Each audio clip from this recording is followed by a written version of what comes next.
Welcome to Rauta, welcome to Beyond the Gates 2023. Sun is coming down and we're already wrapping things up, except when things just fall on our laps. And this time I have one of the special guests, special artists here at Bergen, Norway, Bloody Incantation. Sir, could you please state your name and title? So sure thing, Jerry. My name is Paul Riedel. I play guitar in Blood Incantation. We're here at Beyond the Gates with Carl and Jerry. Yes, that's very much the name of the game. And like I said, we were wrapping things up when you magically appeared like a bolt of lightning. And Ole was like, "Did you get this email?" And I said, "I haven't seen this email, but I'll do it." And you no problem. Sure. Now, here you were playing death metal, but your latest release is not exactly death metal at all. So I think we're gonna tackle both ways, but let's start with the more metallic stuff because that's how people know you. And you have now 2 albums out. We have 2 full-length albums and a mini LP demo and a split subnet of death metal. And during this has happened in relatively short amount of time. Like we're not talking about decades and decades, but it's been about a decade. Interdimensional Extinction was recorded over 10 years ago now, July 2013. It just took 2 years to come out because of problems. So, well, that's kind of a given. How do you feel you have evolved or changed during these years you have been making your music?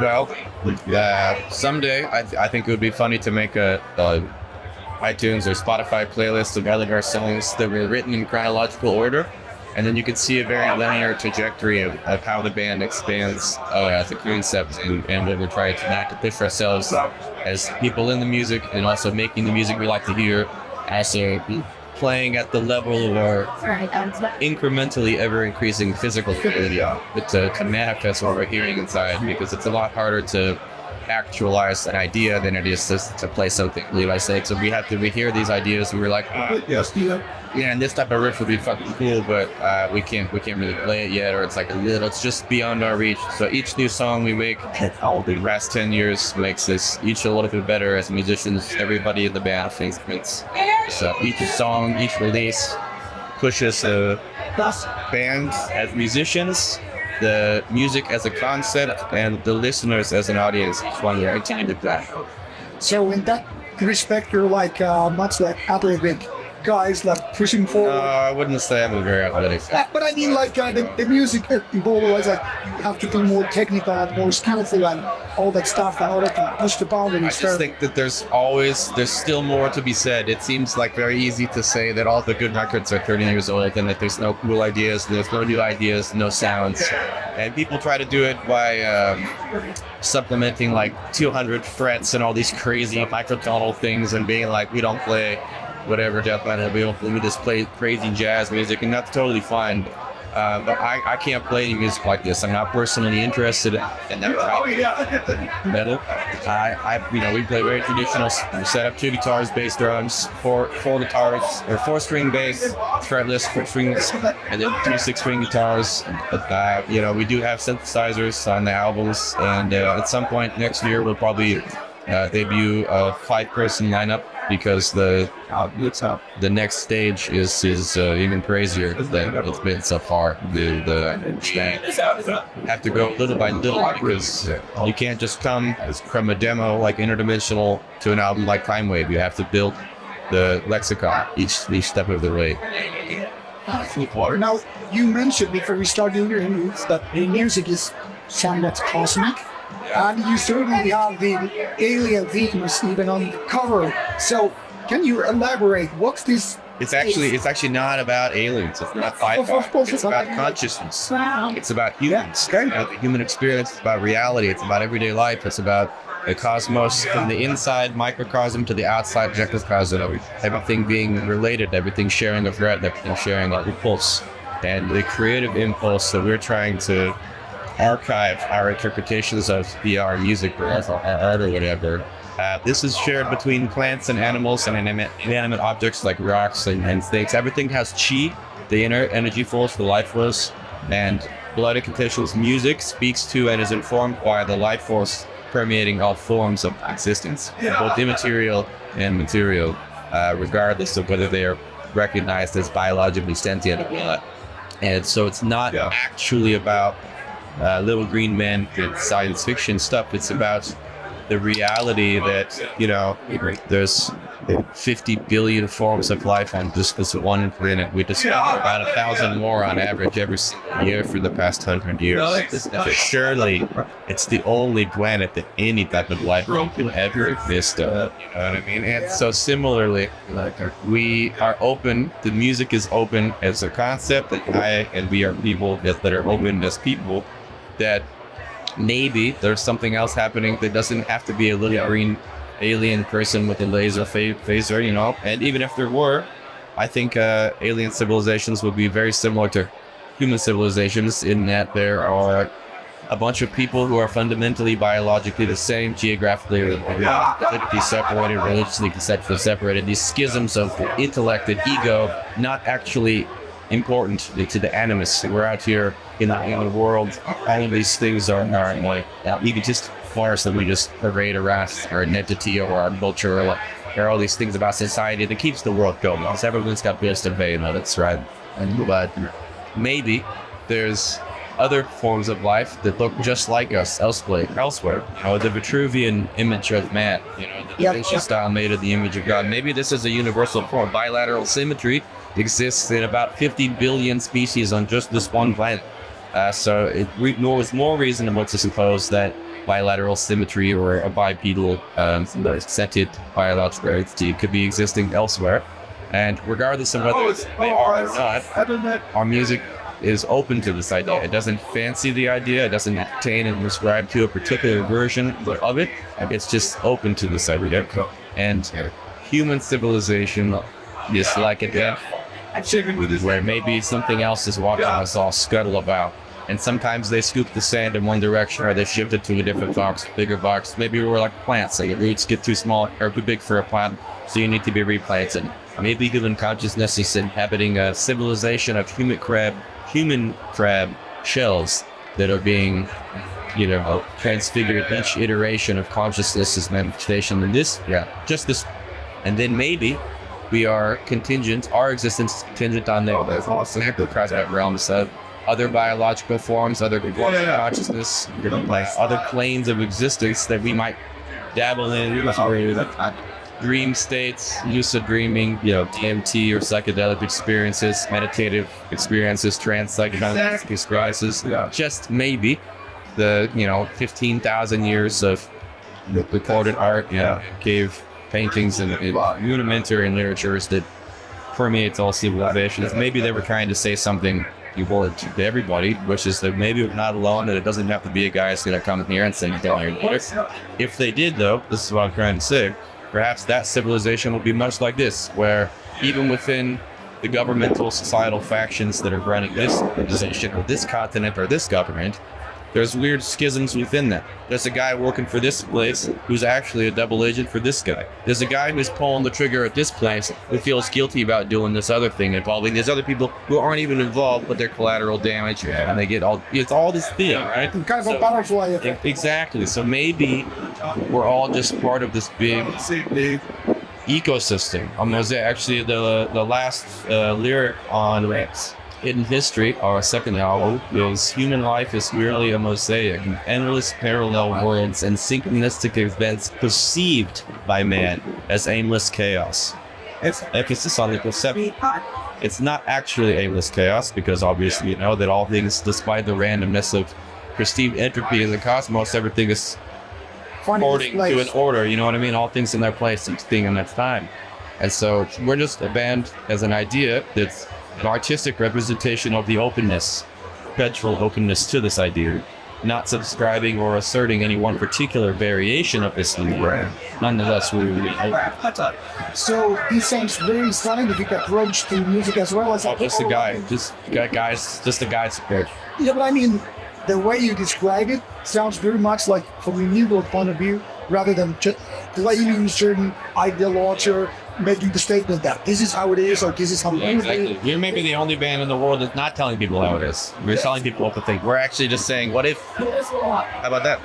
I mean, it's so familiar in so many ways. What I've been reading a lot of the scientific articles about biology and the chaos and like entropy and those kind of layer effects. But you also have this philosophical whole layer, for the lack of a better word, which is here overlapping. How much you as a band need to discuss these ideas in order to make that into art known as music? We discussed it a lot, but because that's how we all met. We all each individually had this type of sort of transcendental philosophy underlying all of our previous bands that we met in for this band.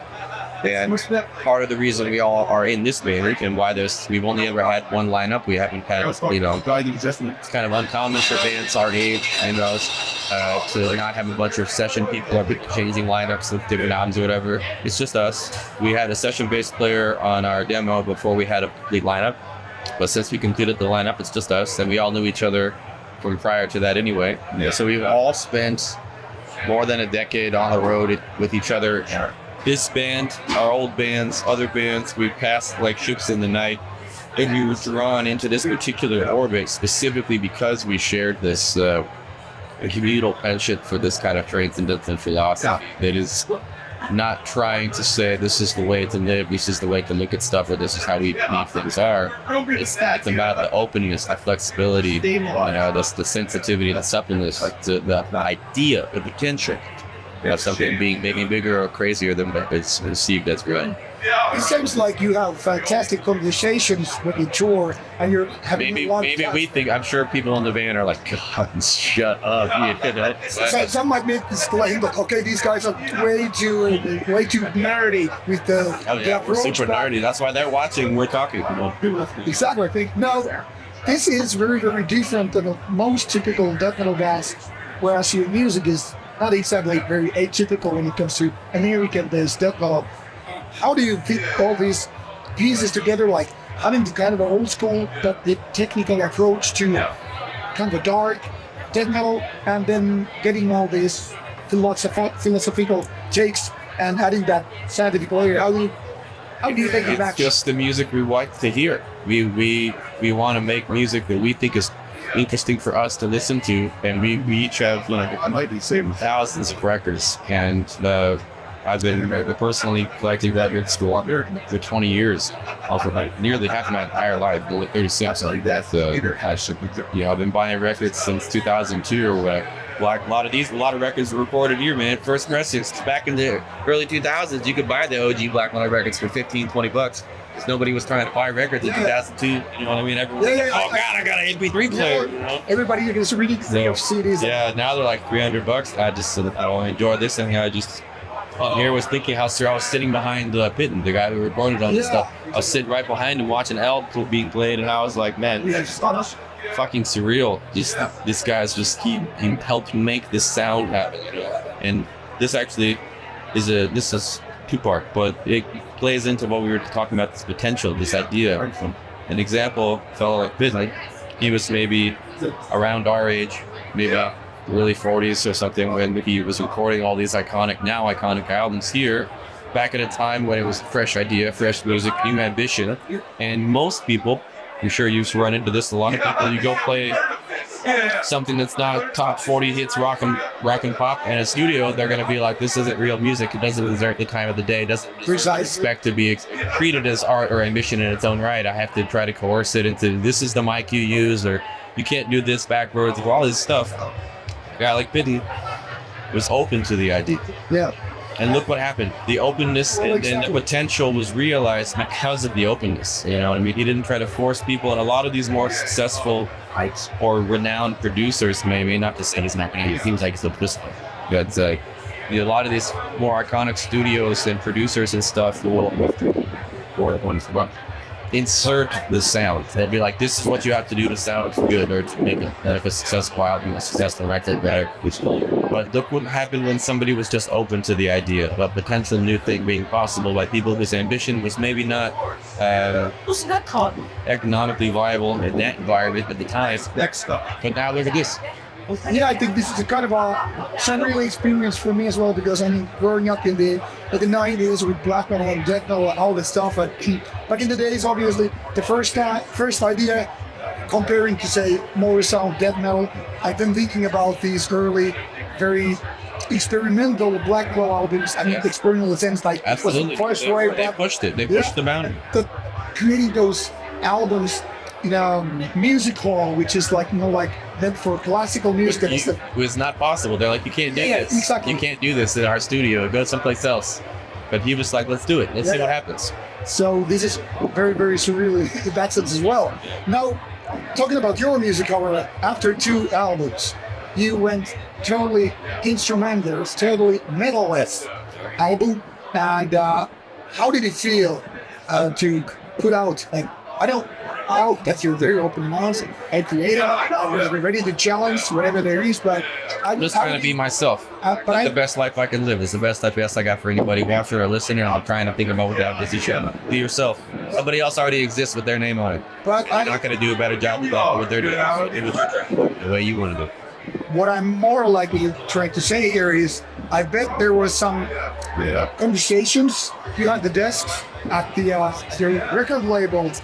No. Then you have to convince, like, okay, we're going to do something else. It was actually the opposite. So, Incantation is one of the few bands that owns 100% of the likeness, the rights, the master's ownership, and every single thing about our music.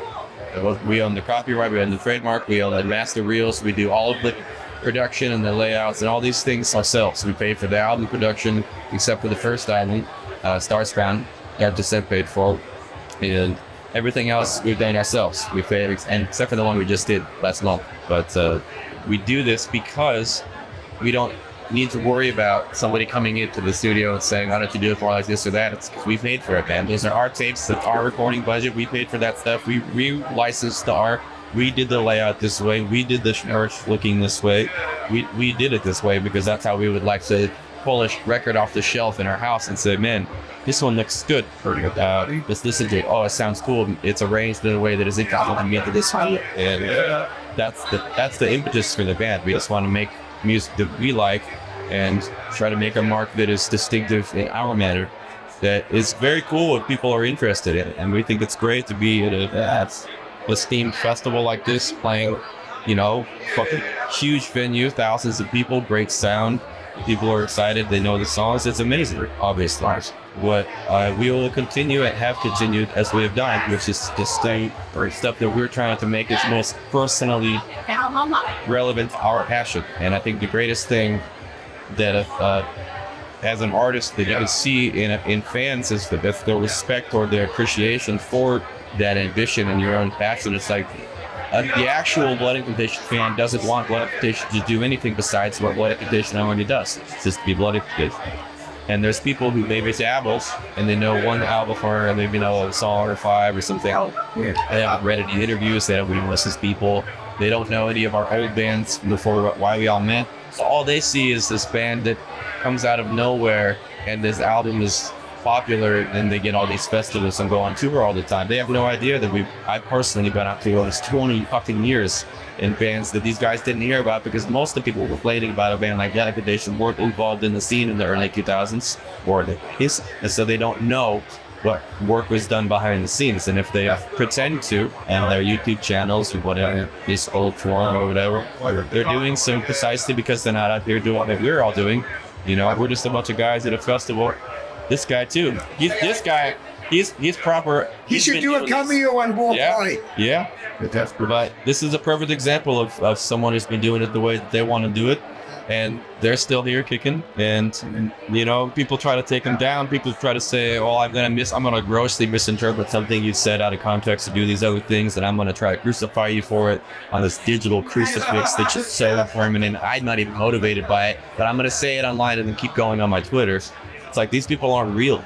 They might be government bots. They might be CIA,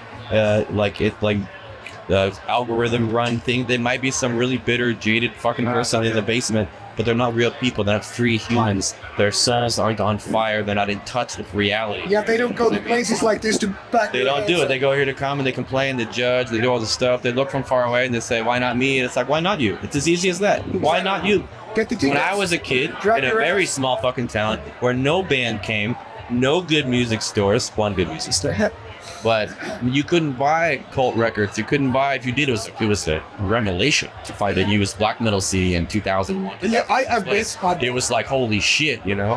And most of these iconic records hadn't been reissued ever. You know, I got, I think, Nightside Eclipse for $14. You know what I mean? Brand new. Because it was dead stock left over from like the End Records or something. And because nobody wanted to buy that shit. And it's like, I saw this as an opportunity. I saw bands play in a basement in my town, Salem, Oregon, from Denmark, Japan, Norway, you know, Tennessee, Washington, Portland, whatever, all over the place, man. And they played in a basement in my town to like 40 or less people, including everyone who lived in the house, all the bands that played, and a couple dozen kids. You know, they had a half pipe in the backyard, and they had ducks, you know, fucking, I saw disc kids, you know what I mean? Rest in peace, Cow Coffee, you know what I mean? But like, this directly impacted my life in the sense that when I was 15, I was like, oh, punk is this bygone era that was cool in the DIY world of you can print your own shirts, you can press your own vinyl, you can go on tour without a booking agent, without a record label, you can buy a van on Craigslist or wherever, and you can do it.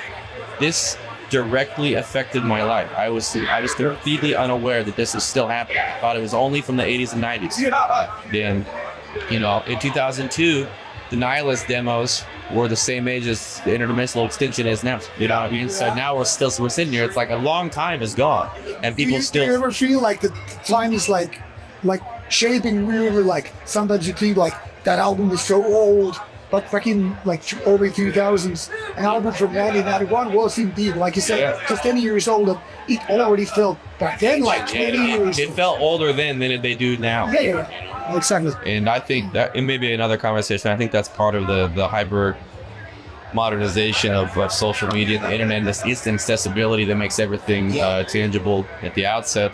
But back then, you know, I said, well, why not me? Yeah. And I spent the next 21 years of my life trying my damn fucking best to quit jobs that wouldn't let me tour, to buy gear that was fixed gear that was broken, or buy new gear that was put, to go on tour, breaking down on tour, failing, not finishing a tour because you can't fucking go to the end because your band is broken, you're stuck in San Diego for a couple of days. The band you're on tour with goes on tour without you. I've even been not let on the plane because of some shit, and Blood Incantation was in Iceland being like, what are we going to do? Yeah. Well, we're going to try to play. You know what I mean? Yep. Because the show must go on, brother. You have to fucking shit or get off of the pot. So someone who's got something to say about all these bands that are playing this legendary, iconic place, making, you know, this huge impact on society, even in a small place like Oregon, you know, 30 years later, this is why every one of the people on this marquee, they also said, why not me? And it's them now. They challenged it. They put it to their test, and they failed. They went, they continued, they carried on, they experimented. Some found their niche and stayed in a lane. Some expanded the palette. Every album, doesn't matter. They all gave a shit enough to try something about it. And that's what Blood Incantation is about. It's the hope that there's still good ideas that can happen. There's not only good people you can still meet, there's good events that can still happen. There's a good time of an aeon of human experience that can still manifest. And there's certainly good risks still to be found and good records still to be made. I fully agree. But I have to ask this because you mentioned that you're creating music that was something that you'd like to listen to. Yeah. Now, this responds to obvious questions. The first one is, so if you want to make death metal the way you do, and it is something, of course, you have one form or another heard before. So what kind of metal bands were the biggest inspirations for you? I mean, some of the bands playing here, you know. Try to give me a little bit of credit, man. Yeah, I mean, so Enslaved is a huge inspiration to me personally, also to Isaac as well. You know, he's got, you know, we met in black metal bands before we were in this band, and doom metal bands, and we were in a funeral doom band together before we started this band. But, you know, my first, you know, in early 2000s, actually, I think it was Candlelight Records and Peaceville were doing these like 2003, 2004 reissues, like a lot of the Digipacks, At the Gates, Enslaved, Dark Throne, Autopsy, all these bands. And, you know, I had I'm going to butcher this, but it's the Viking Loyalty. No. Days Slams, No. at the Toy City Con, and I had it for us. But it was actually Below the Lights. That is my still personal favorite. Awesome, okay. album. And it was because I've always liked music like Pink Floyd and like atmospheric progressive music. And to see a band, because also at the time, 2002 or I guess it was 3 that Below the Lights came out. That was like, this band was well into their tenure. They'd been around for over 10 years. Changed a lot. And they were changing a lot every time, and that took a lot of fucking balls, you know. A band like Bathory changed a lot and took a lot of fucking balls to just Yeah, make went like music, 3 you know? different genres. Exactly. And then a lot of people are still trying to play those genres, and it just kept growing, you know what I mean? I was friends with Korthon on MySpace, you know what I mean? Being like, happy birthday. And he's like, thanks, Bert. You know what I mean? That's what And the fucking, I was just a kid then, you know what I mean? Because it was real fresh. Yeah, of course. 3 or 4, but Talk Took It is one of my most inspirational bands. You can, I was actually just talking to my buddy Josh about this, but I was in a band in the early 2000s where our logo, but not this one, but the one with the runes. Yeah. Our logo was a black metal band called Leech, and long 20-minute songs, 10 minutes, Yeah. like super raw, foresty, kind of tragic, melancholic, bucolic. So kind of like folk-alike. Yeah, absolutely, but Especially the new album, by the way, actually has those. yeah, Really I mean, long songs. the exactly, and the way that they stack the riffs and the melodies. I sound check with Talk riffs at BI shows still today in 2023, and these riffs I can still play a lot of the riffs they were playing today, and it's just obviously for a band like Incantation, the trifecta is like Morbid Angel, Death, Gorguts. You know what I mean? Oh yeah, Pretty that's a great simple. combo. Because there's like kind of, at least in the States, there's 2 camps of death metal. Like there's a lot of people who played Morbid Angel style death metal. You got your bands like Angel Corpse, and like Christian, right? Nile. They play the Kind of epic and complex. Yeah. Not so easy, and then there's the beach race. and then there's the death style, of which obviously there's 80s death and then 90s death. I personally like every death album. I think they got crazier. Best that I've got ever. In my opinion as well. And they push themselves and the music and the listeners and the genre further and further as in pursuit of music, not just a subgenre. Well, And death style death metal with like the melodic chorusy, we call them F-Zero, like the video game, Oh, yeah. F-Zero leads. But these F-Zero leads and then these fucked up, dissonant, heavy, chunky Morbid Angel riffs, a band like Gorguts kind of exists in this nexus of permeating both of them. You know what I mean? We call it Morbid Angel Guts. It's well practiced. So if you had Morbid Angel Guts riffing with late 90s death leads, also death style bands almost exclusively have high vocalists, like At the Gates and stuff. Yeah. So not to say that At the Gates like that, but the At the Gates style vocalists. Yep. So a lot of these bands have Chuck style vocalists that are high. And we've always been like, man, it'd be so crazy. What if some Wallach had low vocals? And I don't have very low vocals. I try my best, but that's like a song like Star Spawn is our best attempt to make a song like 90s Death with low vocals, because that's a sound that doesn't quite exist. You know what I mean? Well, that's very true. It would be weird to, I guess, hear some kind of some song from Symbolic and that Corpse Grinder. Yeah, exactly. We'll be doing and so I have I can't go obviously this, but I have like a mid-range, middle rasp sound, but it's also got chorus and good black. But we take this twisting. Gorguts is another band that's we're actually going on tour with them in September. It's a huge lifetime achievement. Wow, Incantation. It's Incantation, Gorguts, Mayhem, and Cannibal Corpse. That's a very interesting combo. Yeah, it's gonna be big. Yeah, big venues. The pro shit we're playing first. And it's like Gorguts is a band that took the art of their music and the concept of further each steps away. And they have come in and out of the scene. They take a lot of hiatuses. But when they came back, I think Colored Sands was an incredible comeback album. But I actually think Pleiades Dust is possibly my favorite Gorguts album. Even though I love every single Gorguts album, 10 out of 10. I think they can get better. But to be, as old as those guys are in the band, for as long as they've been in the band, obviously Luke's and the guys back then. But even first demos from the 80s, Pleiades Dust is like 2017. And that shit is relevant. It is not just progressive for the sake of pushing the envelope of not just their separate scenes, expectations, but death metal exists as an idea. And the idea is what's infinite. You know what I mean? Maybe as a genre, death metal seems limited, but as an idea, there's no character to it. You know? Yeah, maybe death metal should be more like the Norwegian black metal in the 90s, like Version Circle. They didn't sound like Borknagar and Slave. Yeah, they were all very different, you know. You really couldn't say that Doctor sounded like Borknagar. People that sounded like. But in America, at least right now, every band has to sound not only the same, but they want to sound like old bands. And obviously, I love old bands. You know, I'm the first person to say that's why we always wear Morbid Angel shirts. It's like we love Morbid Angel. People try to be like, you guys are just ripping off, you know, these old bands, and it's like, yeah, but we also go on tour with those old bands. And they're like, damn, you guys are fresh. Yeah. You do what we were doing. We're the next generation who can't carry the torch. We're intermediary. I think there's actually one more. Well, yeah, now there's of course newer generation, but I mean, in a way, like going out with guys who are in their 50s. Or most of them are late 40s, yeah. Because the 50s, 60s guys are like the real OGs. Like they were in bands in the 70s and rapping in the 80s. But like most death metal bands and black metal bands, the guys are born in either the mid to late 60s or early 70s. Yeah. You know what I mean? And I'm born in the mid to late 80s, and it's 10 years or 15 years is a long time, but it's not as far as like, you know, I'm closer to probably, how old are you? I'm 47. Exactly. So only 10 years, you know what I mean? So I'm actually very the same age as like Enslaved, Cedric guys. Exactly. I think the like Entombed and these guys were similarly like maybe early 70s, mid 70s. Yeah, so early to mid 70s. But I feel like Chuck and Trey were like Chris Reifert, they're like 65, 68, yeah, 69, you know, so it takes a generation to go, and I think Blood Incantation exists in a very nice time in life where the true next generation of people are coming now. Yeah. Whereas like I grew up without a phone, without the internet, writing letters, taping.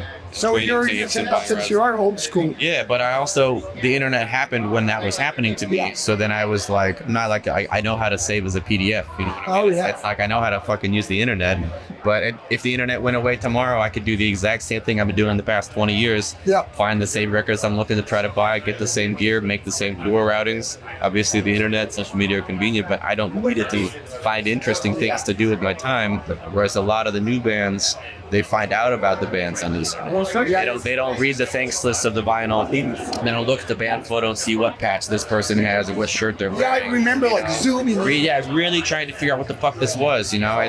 People don't really do this anymore. They don't even sit with the record or read the lyrics looking at art. They just listen to it on Spotify or YouTube and make some type of judgment. Which I find like, it's like taking half the art and tossing the rest to the trash can. Yeah. Like ignoring whatever is going on.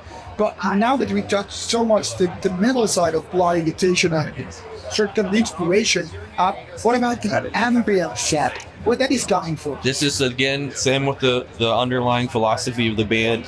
It's something that all of us had in common before meeting as Blood Incantation.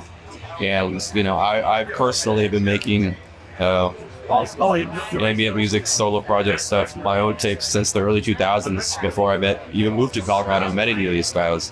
And specifically with those Time Wave, which is like a cosmic music, early Popol Vuh, Klaus Schultz, and Tangerine Dream style. So expect to sit in these kind of... Absolutely. So we talk at practice and in the band a lot about the 1973 to 1993 continuous. Yeah. And, you know, there's a lot of stuff here that's pertaining to that. Obviously, a lot of black metal bands have ambient records, and Euronymous died listening to Klaus Schultz Cyborg, the last record on this thing. So it's like people maybe pretend on the internet that crowd rock and 70s prog electronic music isn't having a place in music for metal. But it's like maybe it's you that doesn't, brother. Maybe you're the one who's missing the beat. Maybe you're not in the real street. Everything else has already been happening. No, the funny coincidence here is actually one of the LNEX in a way. One of the meetings was Perturbator, exactly. A synth wave, like as if 80s never left. Exactly. And we're having the synthesizer hits, which should the way that the drums. Yeah. And all the metal people are headbanging and dancing and having a good time. And so it's really only on a very small portion of the internet that people don't think these things are bedfellows. In real life, on the front lines out here, that's recall. It's very good. You know, 8 p.m. or 9 p.m., whatever it is. Something like that. It is all related. It's all connected. And the bands 30 years ago, they were recorded in here. They were putting synthesizers and keyboards and clean singing and flutes and all this crazy experimental shit onto these extremely cult with progressive albums despite their rawness. And it's like, you know, that's the lineage that a band like BI is influenced by and speaking with. It's not bands that were brutal for the sake of being brutal or extreme for the sake of its own extremity. So we're trying to be participating and contributing, not really participate, I should say, trying to contribute in a way that is meaningful, like not merely in a participation context, like I don't need a gold star for being present. I want people to think of Blood Incantation 30 years from now as a band that was pushing themselves and the audience and the music, but not to be confrontational or edgy or in some aggressive way, but because art deserves to be pushed. There's still ideas that can be had. There's good ideas that people haven't recorded yet. Maybe they've had them, but so, you know, there's still new sounds that be combined. We got shit coming that's got Mellotron on tritones, because even bands like Enslaved and Opeth, they do use Mellotron. They play them on a more traditional pentatonic scale. They don't use these sinister, gloomy, dark riffs. You know what I mean? And I've waited my entire life to hear a Mellotron on a blast beat with the tritone. And we just got done doing it on Sunday. Just in Berlin, we've been recording Hansa Studios for the entire month of July. And this new album, I think, will really show people that Blood Incantation is not an old school death metal band that you think is cool on the inside. So you were really gonna challenge? We challenged us. We did the most extreme thing we've ever done. I did things I've never done before in a recording studio or in a band, despite being in bands for over half of my life on this earth. And we pushed as far as we could go. And the future is bright. It's only just getting started. That's no best. That piques my interest in a way.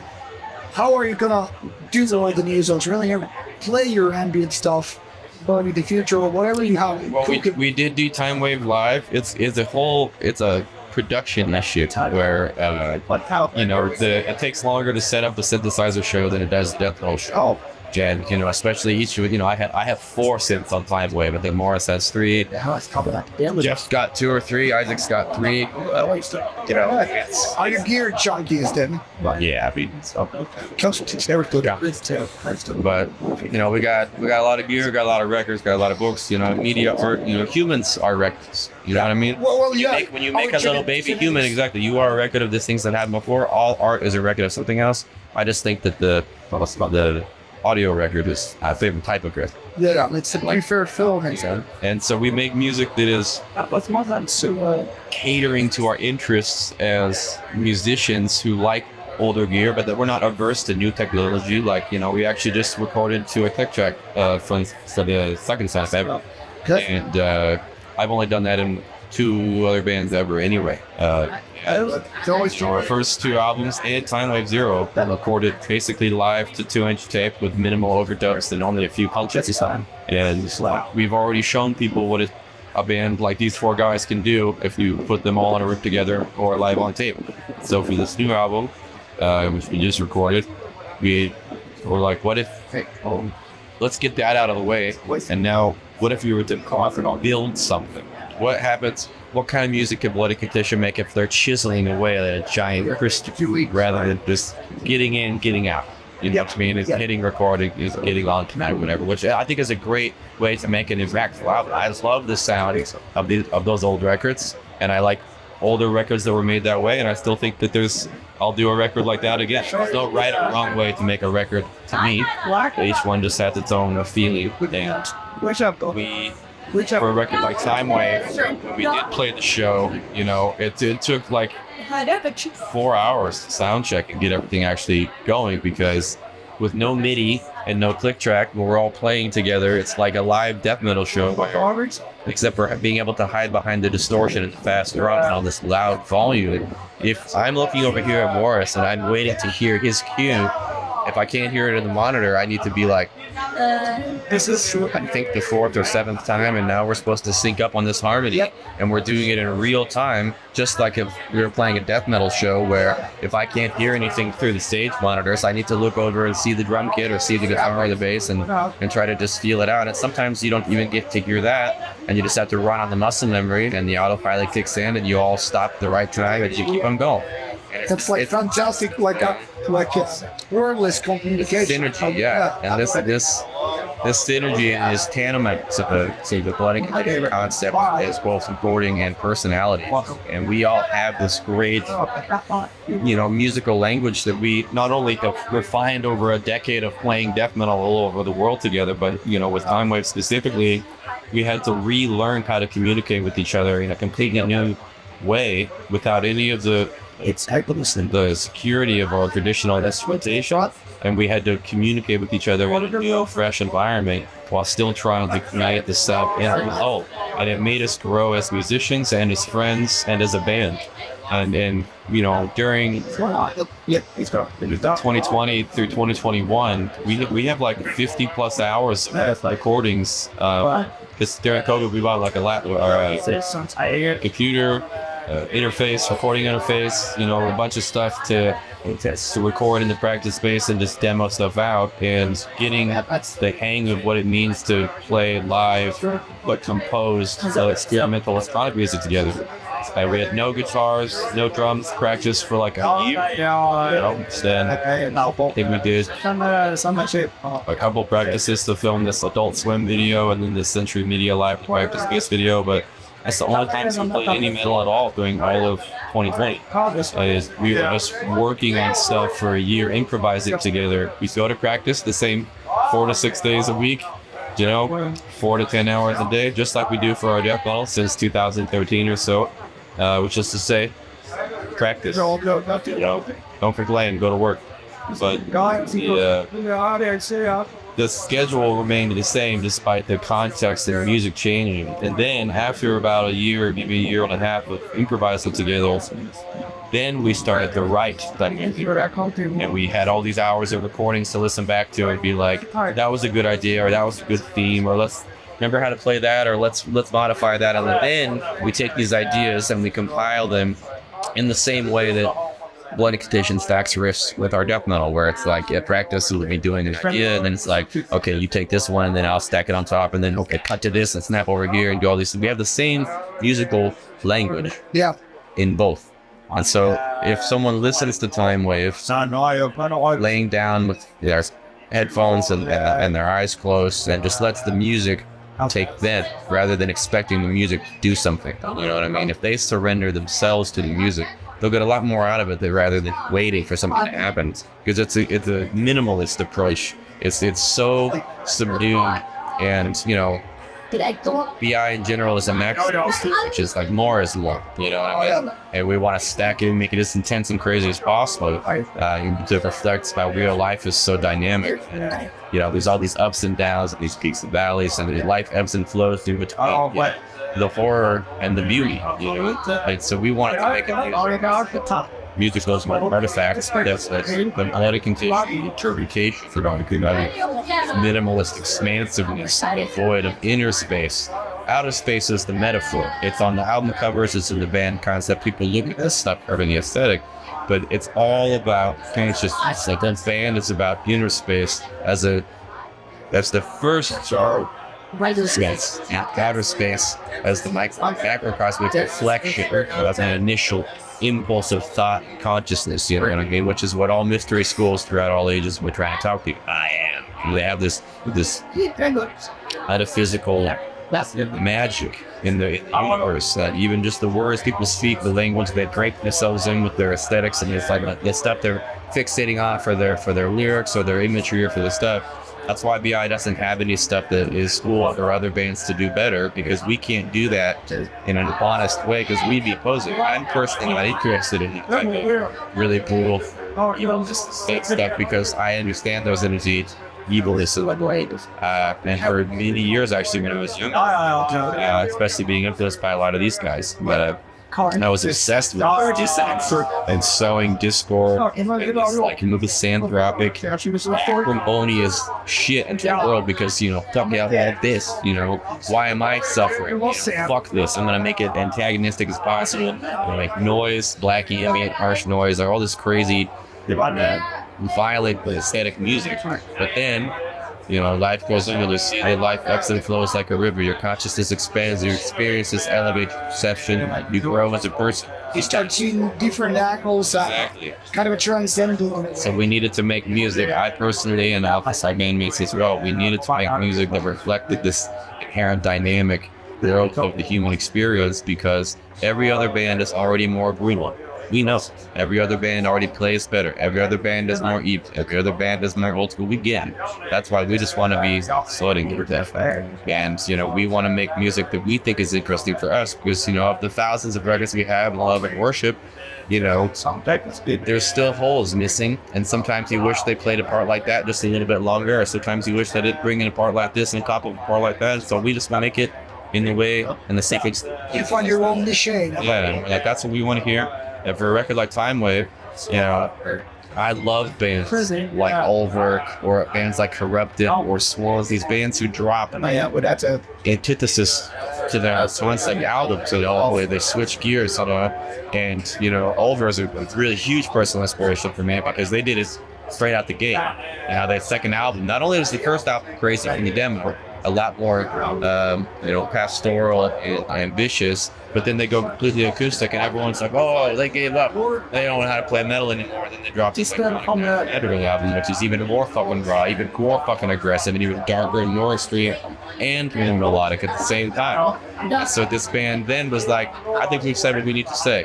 It's going to go further into what we need to hear. In that respect, I can totally understand the link between you and Ulver because just recently revisited the whole Discord level. There's so many different layers and styles to Discord. It's almost like a weird box of Legos, which are not always. They are one of the greatest bands of our time, and they have some albums that don't do it for me, but I respect them nonetheless.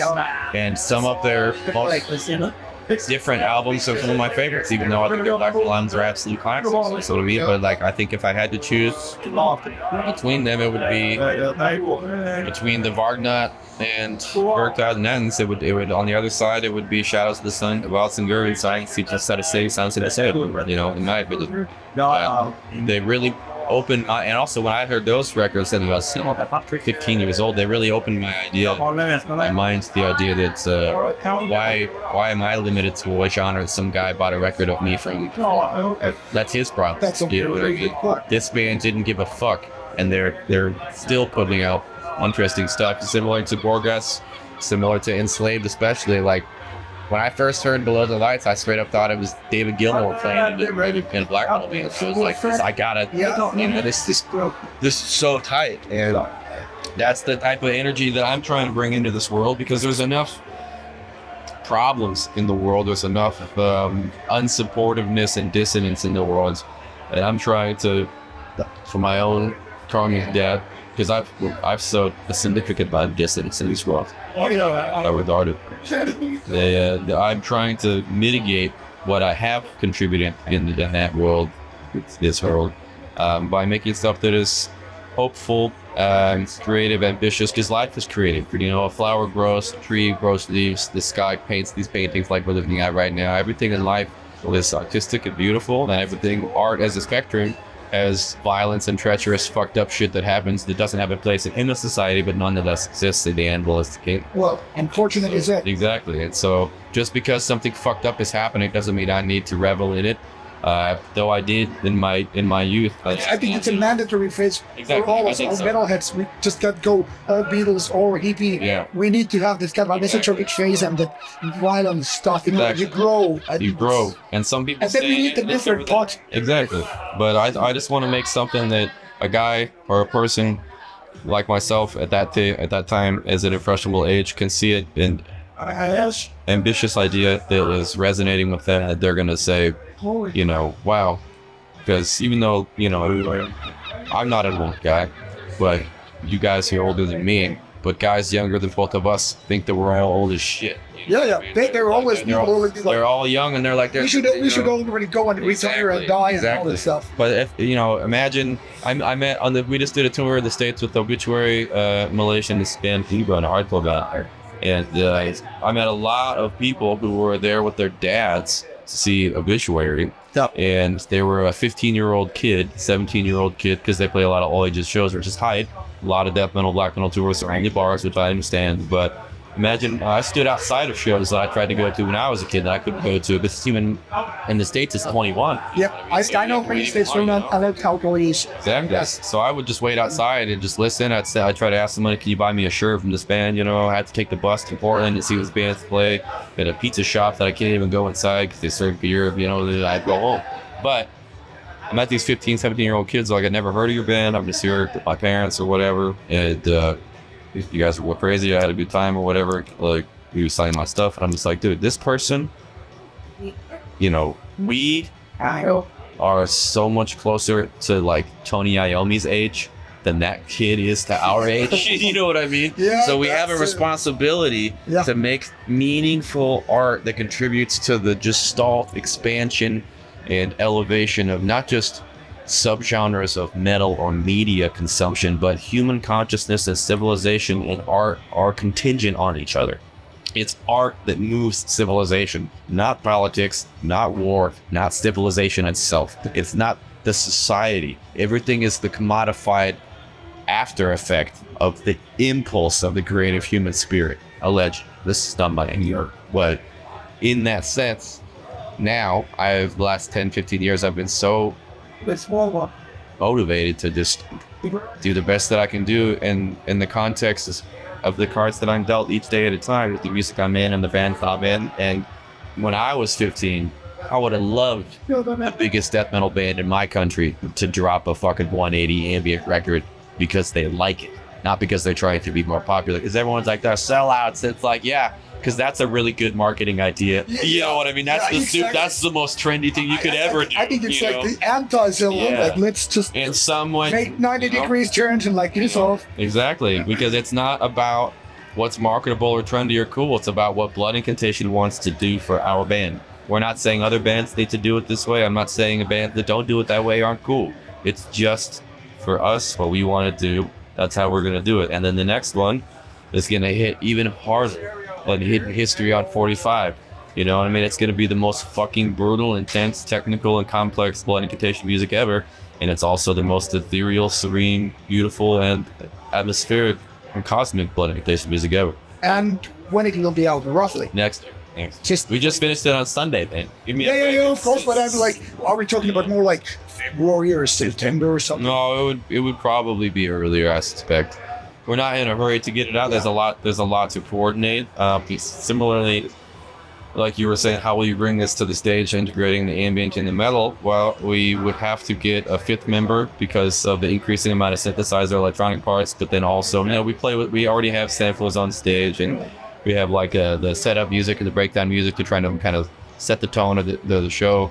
But we would not be able to play it without elevating the production and the performance considerably, and so I think it's a treat that for the past 10 years people have seen Blood Incantation play on the floor in a bar in the corner, the lights on, but I think with the next one that's not going to be an option because of the logistics. So you're definitely gonna go all the way grunge and do together Seattle a Blood Incantation Unplugged. It's I think Time Wave is Blood Incantation Unplugged, but it's more, it's the same as we've done. Each album Blood Incantation does is fewer songs and longer playing time, so people have these to look forward to.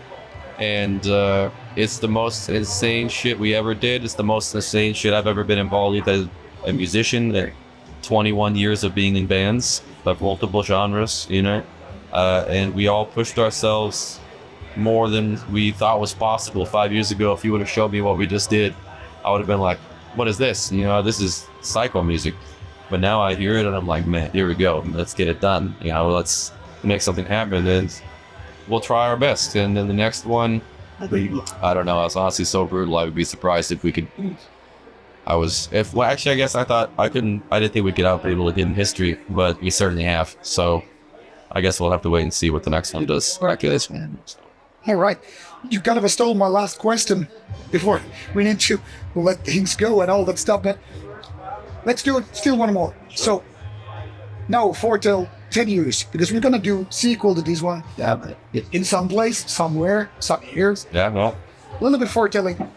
What happens next 5 years? okay, so 5 years. Well, I suspect that after the next one comes out, this Halas. We got Nicholas Malmqvist for Halas playing on the new BI. Came down from Sweden for the weekend and hung out with us for 4 days. And you laid down some shit that's gonna make people cry. That's big thanks.